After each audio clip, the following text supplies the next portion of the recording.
Hi friends, இந்த வீடியோவில் நாங்கள் பார்க்க இருப்பது தேசப்பட விவரண பயிற்சியினுடைய 9வது பயிற்சி. இந்த வீடியோவுக்கு போகிறதுக்கு முன்னாடி இன்னும் நீங்கள் இந்த சேனலை சப்ஸ்கிரைப் செய்யாட்டி சப்ஸ்கிரைப் செய்து பக்கத்தில் இருக்க பெல் ஐக்கானையும் ப்ரெஸ் பண்ணி கொள்ளுங்கள். இப்பொழுது நீங்கள் பார்த்து கொண்டிருக்கிற படம் கொழும்பினுடைய டோப்போகிராஃபிக் மேப்.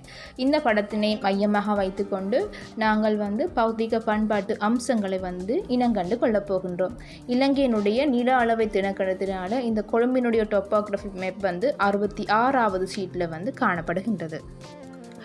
அந்த வகையில் முதலாவது பௌதிக அம்சங்களை நீங்கள் அவதானிக்கின்ற போது இந்த பகுதியில் இது கொழும்பு ஒரு கரையோர பிரதேசம் என்பதனால் இந்து சமுத்திரத்தினுடைய ஒரு பகுதி இந்த படத்தில் பிரதிபலிக்கின்றது. அதாவது இந்து சமுத்திரத்தினுடைய மேற்கு பகுதி காணப்படுகின்றது. படத்தினுடைய மேற்கரை பகுதி முழுவதுமாக இந்து சமுத்திரம் பிரதிபலிப்பதனை நீங்கள் பார்த்துக்கொள்ளலாம்.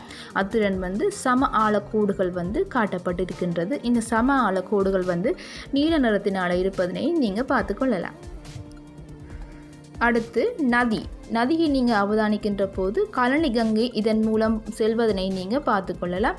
குறிப்பாக படத்தினுடைய வடகிழக்கு பகுதியில் இருந்து மேற்கு நோக்கி, அதாவது கடலில் உள் சங்கமிக்கின்ற ஒரு தன்மையை பெற்றிருப்பதனை நீங்கள் அவதானிக்கலாம். இந்த நதியானது நீல நிறத்தினால் அடையாளமிடப்பட்டிருக்கின்றதையும் காணலாம்.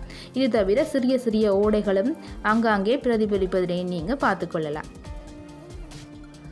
இந்த கொழும்பு பகுதியை நீங்கள் அவதானித்தீங்கன்னு சொன்னால் அதிக அளவிலான சேட்டு நிலங்கள் காணப்படுகின்றது. குறிப்பாக நதிகளை அண்மித்த பகுதிகளில் சிறிய சிறிய அளவிலான சேட்டு நிலங்கள் ஏராளமான இடங்களில் பரப்பி இருப்பதை நீங்கள் பார்த்துக்கொள்ளலாம். அடுத்து இந்த பகுதியில் இருக்கிற பிரதான வீதியை நீங்கள் அவதானிக்கின்ற போது அனைத்து பிரதான வீதிகளும் கிட்டத்தட்ட 7-8 பிரதான வீதிகள் இந்த கொழும்பினை நோக்கி இன்னும் முடிவடைகின்றமையை நீங்கள் பார்த்துக்கொள்ளலாம். வடக்கு, கிழக்கு, தெற்கு என பல வகைப்பட்ட பிரதான வீதிகள் கொழும்பினுடைய தலைநகரை அண்டி இணைந்திருப்பதனை நீங்கள் பார்க்கலாம். அதாவது மேற்கு பகுதியில் அனைத்து வீதிகளும் ஜாயிண்டாக இருப்பதனை பார்த்துக்கொள்ளலாம்.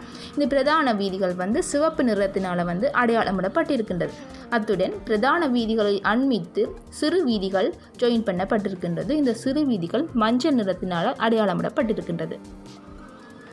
இது தவிர நீங்கள் வீட்டு தோட்டத்தினை பார்த்து கொள்ளலாம். வீட்டு தோட்டம் மஞ்சள் நிறத்தினால் அவதானிக்கப்பட்டிருக்கின்றது. குறிப்பாக இந்த படத்தினுடைய வடக்கு பகுதி, கிழக்கு பகுதி என அனைத்து பகுதிகளிலும் இந்த வீட்டு தோட்ட நடவடிக்கைகளை நீங்கள் பார்த்து கொள்ளலாம். மஞ்சள் நிறத்தினால் இந்த வீட்டு தோட்டம் அடையாளப்படுத்தப்பட்டிருக்கின்றமை குறிப்பிடத்தக்கது.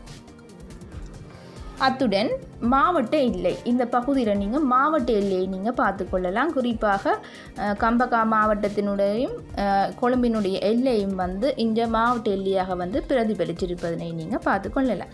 இது தவிர கட்டடங்களும் வீதிகளும் சிறப்பாக செறிந்த அளவில் காணப்படுகின்றது. ஏனென்றால் கொழும்பு இலங்கையினுடைய தலைநகரமாக காணப்படுகின்ற அதே சமயம் பல்வேறுபட்ட குடியிருப்புகளை இந்த கொழும்பில் காணக்கூடியதாக இருக்கின்றது. நேர்கோட்டு குடியிருப்பாக இருந்தாலும் சரி, சிதறல் குடியிருப்பாக இருந்தாலும் சரி, பல்வேறுபட்ட குடியிருப்புகளை இந்த கொழும்பினுடைய அனைத்து பகுதிகளையும் நீங்கள் அவதானித்து கொள்ளக்கூடியதாக இருக்கும்.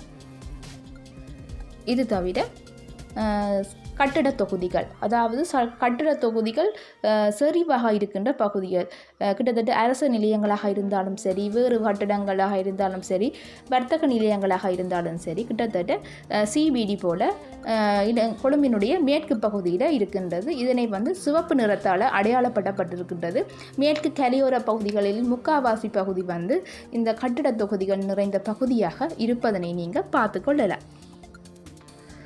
அத்துடன் கருப்பு நிற கோடுகளினால் நகரசபை வீதிகளும் ஆங்காங்கே இணைக்கப்பட்டு இருக்கின்றது.